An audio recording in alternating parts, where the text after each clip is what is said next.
Let's face it, there are a lot of good phones under 30,000 rupees, lots of tough competition. So if a new phone comes around under 30k, it needs to have something special to stand out. Well, this is the new Motorola Edge 40 and this might have that something special. I mean, this is a phone that looks premium and it has some features that you generally expect in flagship phones. First of all, this is what the phone looks like. The phone comes in two different finishes, one with a PMMA acrylic glass-like back, but it's the other one with this premium leather finish that's really unique.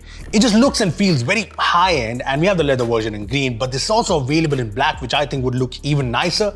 Apart from this, the Edge 40 has an aluminum frame which gives the phone a premium look, and like the Edge 30, this is a very sleek phone.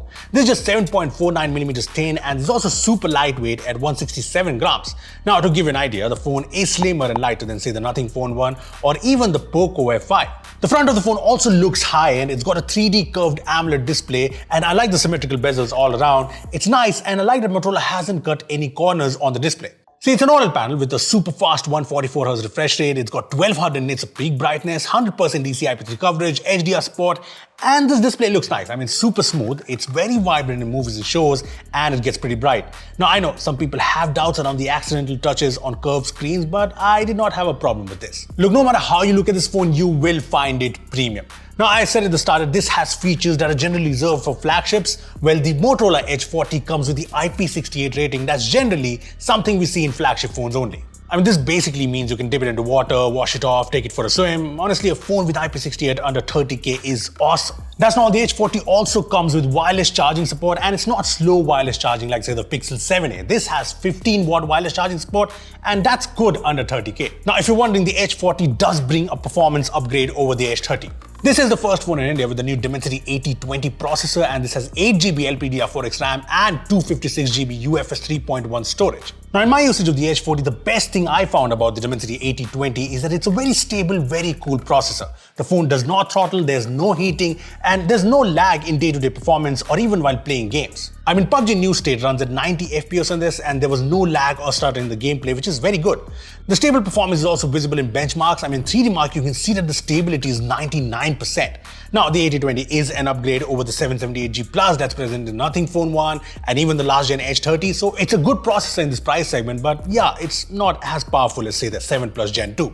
Anyway, I also like that Motorola has gone for an in-display fingerprint scanner, which is fast and accurate. There are also stereo speakers with Dolby Atmos support, and the speakers are loud and good. Now, a couple of things to note. Number one, this has a single SIM slot, but you do get eSIM option in this. And second, this does not have the headphone jack or a micro SD slot. Now, one area where Motorola phones have been kind of work in progress is cameras, but Edge 40 brings a solid setup. It's a simple dual camera setup, no useless depth macro cameras, and the interesting thing here is that the 50 megapixel main camera has a super wide f1.4 aperture.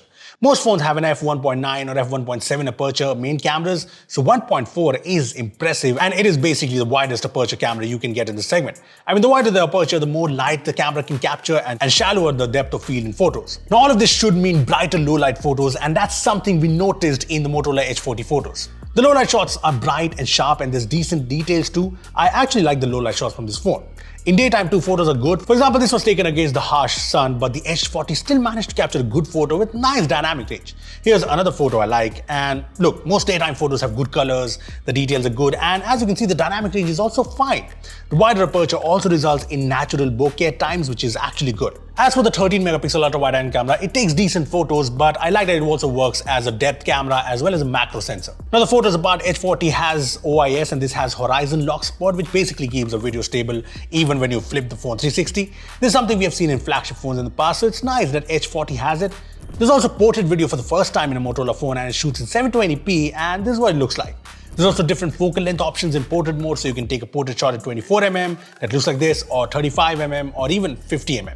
The selfie camera is a 32 megapixel sensor, and I like that it has 4K recording, and selfies from the phone look fine. On the software front, the Edge 40 comes with Android 13, and the good news is there are no ads or bloatware here, no glance. You do get this Moto Hub widget, which brings you news and deals, but that's pretty much it. Now, you do get Motorola features like Ready For, which is actually pretty useful because you can connect your phone to a TV or monitor and get this PC-like experience. There's also more secure and family spaces, useful features. In terms of updates, Motorola has promised 2 major OS updates and 3 years of security patches. Now, I know it's not the best support, and Motorola has been kind of slow in terms of updates, but Motorola has said that they're working on this. Apart from this, the battery is bigger than what you got on the Edge 30, and there's also faster 68-watt turbo power USB PD charger, which takes around 17 minutes to charge the phone to 50% and 50 minutes to charge the phone to 100%. The battery life was also pretty good for us. We got a screen on time of 5.5 hours on heavy usage, which I think is a good number. And apart from that, this phone has all the 5G bands you need. There's 14 5G bands, there's Wi-Fi 6, there's Bluetooth 5.2, and there's no NFC. Look, all said and done, the Motorola Edge 40 costs rupees 29,999, and you can get the price even lower with the pre-booking offers. And at this price, this is a phone that brings exciting flagship features while being very balanced. I mean, on one hand, it's not the most powerful phone in the segment, but on the other hand, it's got a very premium design, it's super sleek and lightweight, it's got flagship features that make it stand out, the performance is very solid, there's clean software, and it seems to have pretty good cameras. So yes, it's a very balanced phone. So I want to know from you guys, what do you think of the new Motorola Edge 40 under 30,000 rupees? How does it go against the competition? Comment down below.